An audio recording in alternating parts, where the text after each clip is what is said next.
Dicen los científicos que la energía no se pierde, se transforma, todo se transforma.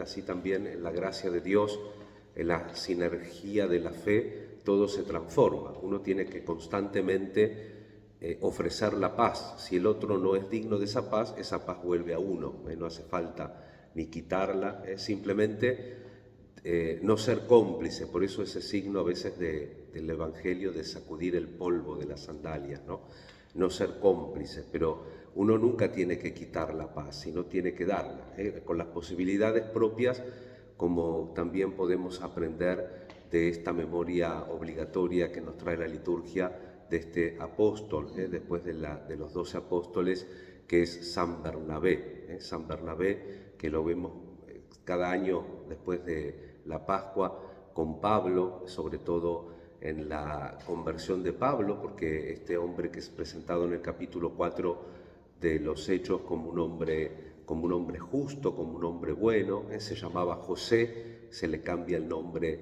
por Bernabé, hijo de la consolación o hijo de la exhortación, como lo quieran traducir, y que tenía muchos dotes, evidentemente de diplomático, podríamos decir hoy.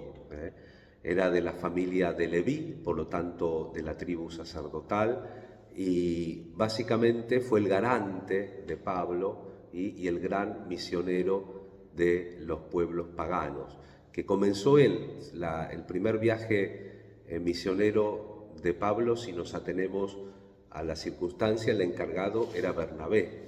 Después, en el segundo viaje, como ya aparece también el elemento humano, que como decía Benedicto XVI también en una catequesis de los miércoles, es consolador ver que los santos no caen del cielo, sino que los santos son personas como nosotros y podemos tener errores de juicio, podemos tener presunciones, podemos tener algún tipo de dificultad, como pasó precisamente con Pablo y con Bernabé. A causa, hay una, también si ustedes leyeron atentamente, la carta a los Gálatas también da a entender un incidente con Bernabé que los hechos no, pero el que coincide en los hechos es el problema de Juan Marcos, que era sobrino de Bernabé, y claro, un muchacho joven se embarcó en el primer viaje, después no quiso ir y Pablo fue duro con él y ahí se separaron. Bernabé siguió para Chipre, Pablo continuó con el segundo viaje misionero y ahí, fehaciente, no tenemos más noticias de Bernabé, se nos pierde el rastro de Bernabé. Lo que sí tenemos es implícitamente a Pablo que recapacita, porque después, por ejemplo, en los Corintios lo pone a Bernabé como ejemplo de que también evangelizó y se mantuvo por sus propios medios, como él. Y después tenemos en las cartas últimas de Pablo de la cautividad a Timoteo, a Filemón, que menciona a Juan Marcos. Después ya se ve que Marcos también habrá crecido, como es lógico después de pasar los tiempos, y continúa como colaborador. Es importante esto, ¿no? Porque a veces nosotros hacemos de los problemas personales. Es cierto que a veces hay en algunas personas puede llegar a haber algún desbarajuste un poco psicológico y se creen que todo el mundo atenta contra ellos y demás.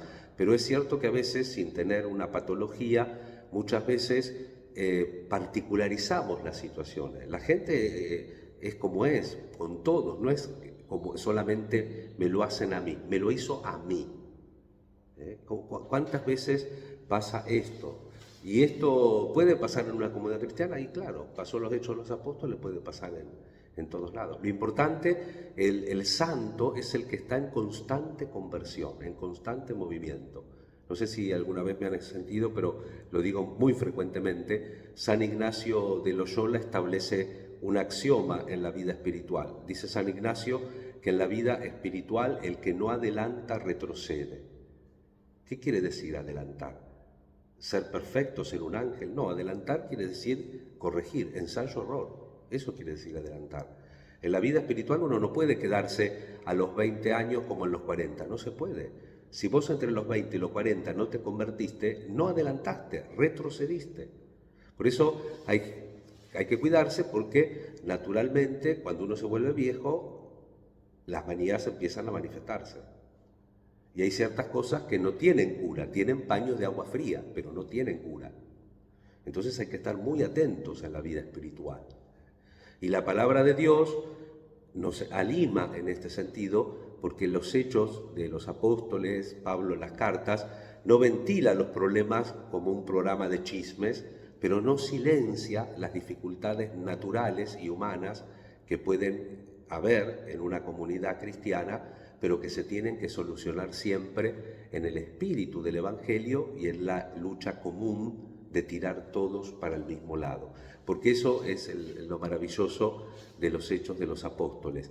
Tanto con su personalidad y temperamento Bernabé como Pablo se van plasmando en el trabajo en una comunidad. Primero lo van a buscar a Pablo, es garante en Jerusalén, después Pablo va a Antioquía de Siria, allí tiene que participar de la comunidad, se hace partícipe de la comunidad. Estar en la comunidad, participar de la comunidad, muchas veces es medicinal. El tema es que a veces uno está físicamente, pero no está con la mente y el corazón. Esto no quiere decir que se supriman las diferencias, pero uno se siente parte de la comunidad.